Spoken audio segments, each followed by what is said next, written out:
بسم اللہ الرحمن الرحیم۔ ورلڈ انفارمیشن کے معزز ناظرین،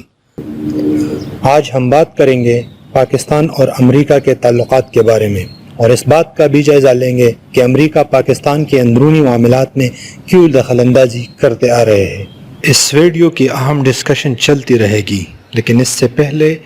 آپ اس ویڈیو کو لائک کریں، شیئر کریں اور ورلڈ انفارمیشن کو سبسکرائب کریں۔ کسی بھی موضوع پر بات کرنے کے لیے دو باتوں کی اشد ضرورت ہوتی ہے، ایک یہ کہ اس کے ساتھ انصاف کیا جائے، اور دوسرا یہ کہ اس کو اتنا آسان بنایا جائے کہ سننے والوں کو آسانی سے سمجھ میں آ جائے۔ اب ہم چلتے ہیں واپس اپنی موضوع کی جانب۔ ان 73 سالہ کشیدہ تعلقات اور امریکہ کو پاکستان کو استعمال کرنے کا ڈونگ پوری دنیا پر عیا ہو چکا ہے۔ جب بھی امریکہ پاکستان سے مفاد ہو تو وہ دوست باقی دشمن ہے، اور اس بات کے دلائل ہمیں پاکستان کی آزادی کے قبل تک سے ملتے ہیں۔ جب پاکستان بن رہا تھا تو کمیونزم اور کیپٹلزم کا جنگ اپنے عروج پر تھا اور نیا ورلڈ آرڈر جنم لے رہا تھا، تو امریکہ نے پاکستان کو ہاتھ بڑھایا، لیکن جب 1965 کے جنگ میں پاکستان نے امریکہ کے دیے ہوئے ہتھیار ہندوستان کے خلاف استعمال کیے تو گویا پاکستان نے انڈیا پر نہیں بلکہ امریکہ پہ حملہ کیا ہو۔ اس کے بعد جب 1979 میں روس نے افغانستان میں جنگ چھیڑا تو امریکہ نے ایک بار پھر پاکستان سے مدد طلب کیا کہ افغانوں کے سرزمین سے روسی فوج نکالنا ہمارے بس میں نہیں، لہٰذا آپ ہمارا مدد کیجئے، جس کے لیے ہم آپ کو ہر قسم کا مدد مہیا کریں گے۔ لیکن بدقسمتی سے ایک طرف سے افغانستان سے روسی افواج نکل رہی تھی اور دوسری طرف امریکہ کے جانب سے پاکستان پر تجارتی پابندیاں لگنا شروع ہو گئی، اور عالمی خبر رساں ایجنسیوں کے ذریعے اسلام اور پاکستان کو دہشت گردی کا مرکز ہونے کا تبلیغ شروع کیا۔ اور جب 12 مئی اور 13 مئی 1998 کو ہندوستان نے اپنے ایٹمی دھماکے کیے تب امریکہ خاموش تھا، مگر جب 28 مئی اور 30 مئی کو پاکستان نے اپنے ایٹمی دھماکے کیے تو امریکہ نے اس کو NPT کی خلاف ورزی قرار دیتے ہوئے پاکستان پر مزید پابندیاں لگا دی اور ایک بڑے دشمن ہونے کا واضح ثبوت پیش کیا۔ اس کے بعد جب 9/11 ہوا تو امریکی صدر جارج ڈبلیو بش نے ایک بار پھر پاکستانی صدر جنرل مشرف سے مدد مانگا کہ وار آن ٹیرر میں ہمارا مدد کیجیے۔ صدر مشرف نے مکمل یقین دہانی کرا دی، اور 2002 اور 2003 میں القاعدہ کے بڑے بڑے لیڈرز پاکستان اور امریکہ کے افواج نے مل کر مارے۔ تو صدر بش نے کہا، پاکستان اینڈ امریکہ have historic tie and no powers can break it.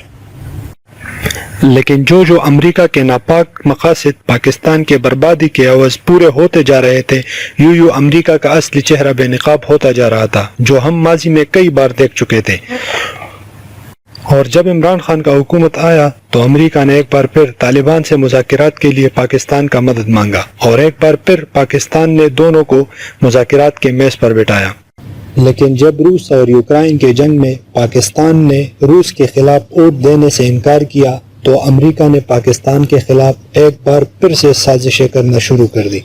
اب آخر امریکہ پاکستان سے نکلنا کیوں نہیں چاہتا اور پاکستان کے اندرونی معاملات میں دخل اندازی کیوں کر رہے ہیں؟ اس لیے میں امریکی صحافی مارک میزٹے اور امریکی ایک مشہور مصنف ڈینیل مارکے کا حوالہ دیتا ہوں، تاکہ آپ لوگوں کے سمجھ میں آسانی سے یہ بات آ جائے کہ امریکہ کیوں اور کیسے پاکستان کو ڈی سٹیبلائز رکھتے ہوئے چلے آ رہے ہیں۔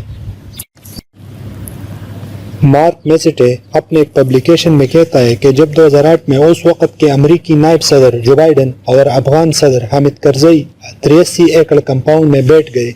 اور بات شروع ہوئی تو حامد کرزئی نے کہا کہ افغان طالبان کو پاکستان کی سپورٹ نہ ہوتی تو ان کو ختم کرنا ہمارے لیے بہت آسان ہوتا۔ اگر آپ پاکستان کے حکمرانوں پر مزید پریشر ڈال دیں تو ہمارے لیے بہت مدد ہو جائے گا۔ اس پر بائیڈن نے خاموشی اختیار کی۔ پھر حامد کرزئی نے امریکی صدر باراک اوباما کے موقف کا پوچھا تو بائیڈن نے کہا کہ پاکستان امریکہ کے لیے افغانستان کے مقابلے میں 50 گنا زیادہ اہم ہے۔ یہ وہ افغانستان ہے جہاں وہ 20 سال سے لڑتے آ رہے ہیں، اربوں ڈالر دبوئے اور بے تخاشا جوانوں کا خون اس سرزمین کے نظر گیا۔ تو آخر امریکہ پاکستان میں ایسا کیا دیکھتا ہے جو ان کے لیے افغانستان سے 50 گنا زیادہ اہم ہے؟ اس بات کا جواب دینے کے لیے میں ایک امریکن رائٹر ڈینیل مارکے کا حوالہ دیتا ہوں، جس میں 25 سال ریسرچ کے بعد ایک کتاب لکھتا ہے نو ایگزیکٹ فرام پاکستان، اور اس میں کہتا ہے کہ امریکہ نے پاکستان پہ کبھی اعتبار نہیں کیا، اور ہم جتنے پاکستان کو پیسے دیتے ہیں پاکستان ہم سے اتنا زیادہ نفرت کرنے لگتا ہے۔ مزید کہتا ہے کہ اس بات کو اچھی طرح سمجھنے کے باوجود میں یہ بتا دینا چاہتا ہوں کہ امریکہ پاکستان سے کبھی نہیں نکل سکتا، اور اس کے وہ 3 بڑے وجوہات بیان کرتے ہیں۔ نمبر 1، پاکستان کا ایٹمی ہتھیار اتنا خطرناک اور بڑا ہے کہ یہ پورے دنیا کو متاثر کر سکتا ہے، اور پاکستان کے نیوکلیئر ویپن پہ نظر رکھنے کے لیے ہمیں پاکستان کے ساتھ انگیج کرنا پڑے گا۔ پھر کہتا ہے پاکستان دنیا کا واحد ملک ہے جس کے چین کے ساتھ سول ملٹری اسٹرانگ ریلیشن ہے، تو ہمیں چین پر نظر رکھنے کے لیے بھی پاکستان کے ساتھ اچھے تعلقات بہت ضروری ہیں۔ اور تیسرا کہتا ہے پاکستان فوج، کہ پاکستان فوج اتنا خطرناک اور اتنا بڑا ہے کہ یہ پوری دنیا کو متاثر کر سکتا ہے، تو لہٰذا ہمیں پاکستان کے فوج پر نظر رکھنے کے لیے ضروری ہے کہ ہم پاکستان کے ساتھ اچھے تعلقات رکھیں۔ اور مزید کہتا ہے کہ ہم نے آج سے 72 سال پہلے یہ فیصلہ کیا ہے کہ ہم پاکستان کو ڈیولپ ہونے کی اجازت نہیں دے سکتے، اور ہم پاکستان کو اسلامی دنیا کی سربراہی دینے کی اجازت نہیں دے سکتے۔ اور اس کے لیے ہم کچھ طریقے استعمال کرتے ہیں، اور وہ یہ ہے کہ ہم نے پچھلے 72 سال سے پاکستان کو ایک ڈی سٹیبلائز پوزیشن پہ رکھا ہے، اور ہم سمجھتے ہیں کہ پاکستان کو اتنا ڈی سٹیبلائز رکھو کہ اس کو مینج کرنا ہمارے لیے آسان ہو، اور پھر بتاتے ہیں کہ ہم ان کاموں کو کرنے کے لیے پاکستان کے لیڈرز کو خریدتے ہیں، جن میں پولیٹیکل، سیول اور ملٹری بیوروکریسی شامل ہے۔ مزید کہتا ہے کہ پاکستانی لیڈر اپنے آپ کو بہت توڑے داموں بیچ دیتے ہیں، حتیٰ کہ ان کے بچوں کو ایک اسکالرشپ دے کر بھی ہم پاکستان کے قومی مفاد خرید سکتے ہیں۔ ان حوالوں کا مقصد صرف یہ تھا کہ آپ لوگوں کو سمجھ میں آ جائے کہ امریکہ کتنا مکار اور کس طرح پاکستان کے اندر انٹرونشن کرتا ہے۔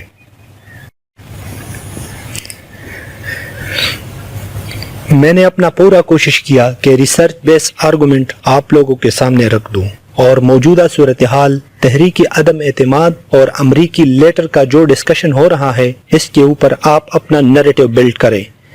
کہ کس طرح امریکہ پاکستان کو استعمال کر رہا ہے، اور کس طرح پاکستان سے اپنے مقاصد پورا کرنے کے لیے ہمارے پولیٹیکل، سیول، ملٹری بیوروکریسی کو خرید کر ہمارے ملک میں ڈی سٹیبلائزیشن پیدا کر رہا ہے۔